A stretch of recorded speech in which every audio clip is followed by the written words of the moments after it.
Time now for sports on 104.7 The Cave. Here's Ned Reynolds.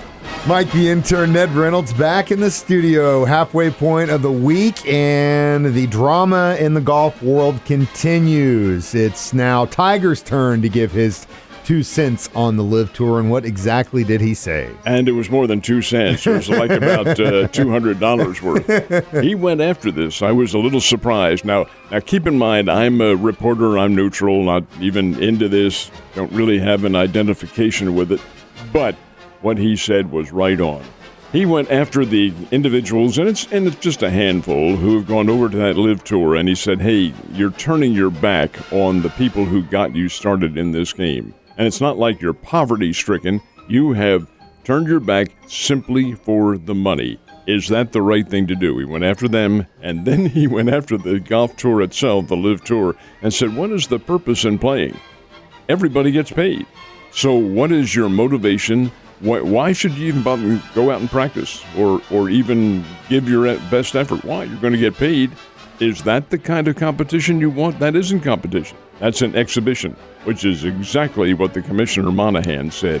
It kind of echoed his whole viewpoint. But coming from Tiger Woods, who is the biggest voice in all of golf and has been now for 25, 30 years, I thought that was very impacting. And whether or not it has any effect on some of the others who've decided to, hey, I got a chance to get some money here.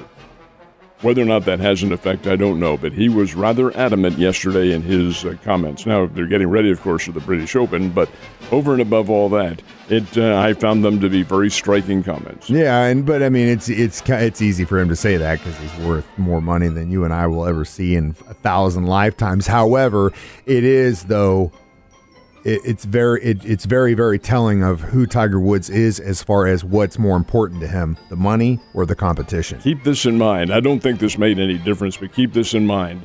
When the LIV Tour went after Woods, they offered him more money to join that tour than he has ever made in his career.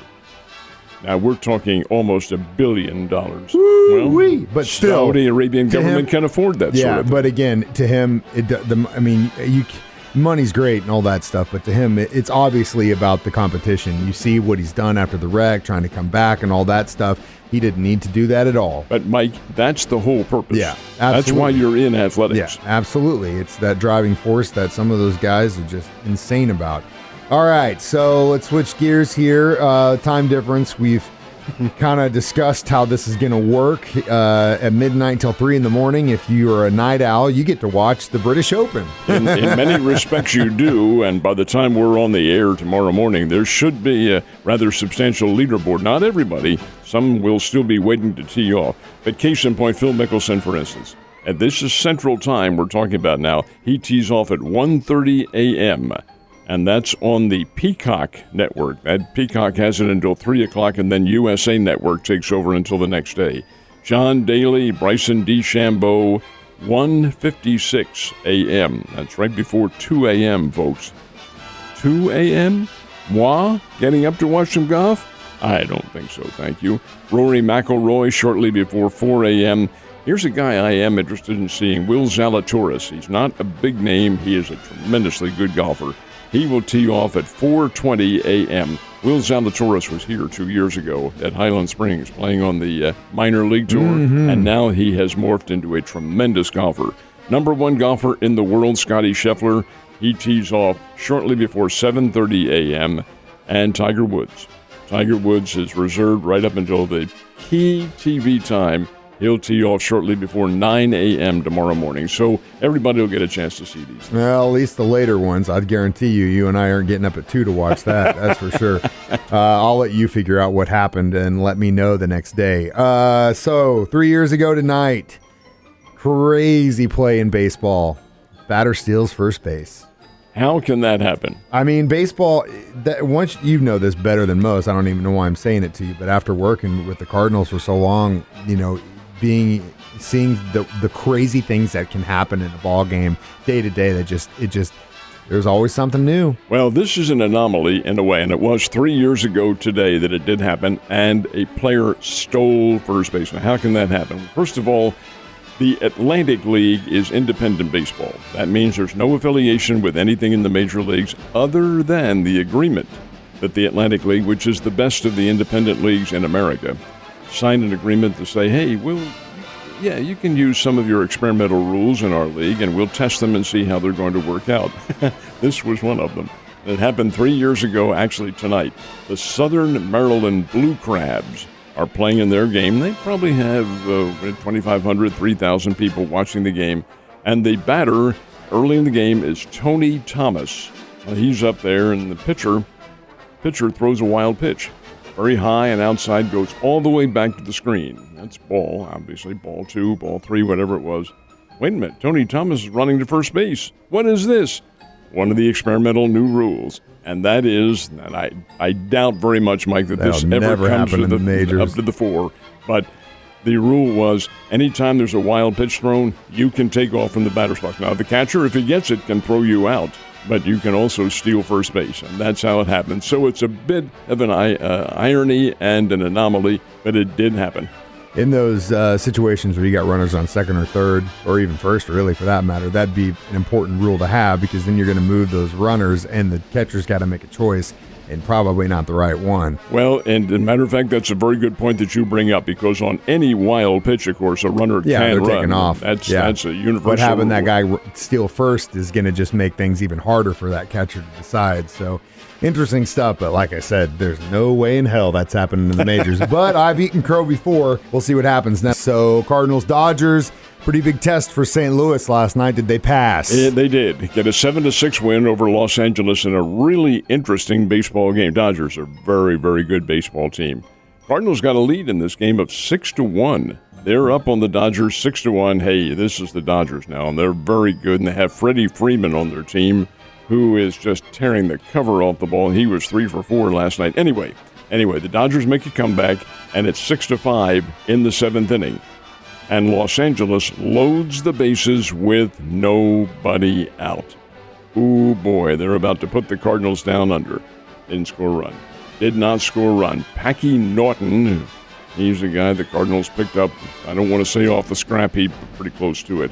Little kid from the Los Angeles Angels, looks like he's 10 years old, gets out of the jam. He gets out of it by hook and crook. A couple of fly balls to the outfield that weren't quite deep enough to score a runner from third base. The Dodgers didn't want to take a chance in having somebody thrown out at home, so they held the runners, and then the final batter struck out with the bases loaded. Oh, that's not good. 6-5, and they just blew a lead or blew an advantage like this. Sure enough, Cardinals came back and scored another run, made it 7-5. Go into the 9th inning, and Los Angeles comes back with a run, and it's a Freeman home run, and the score is 7-6, and that's how it ended. Cardinals won it 7-6. The Cardinals are playing better. They're hitting the ball. That's the key.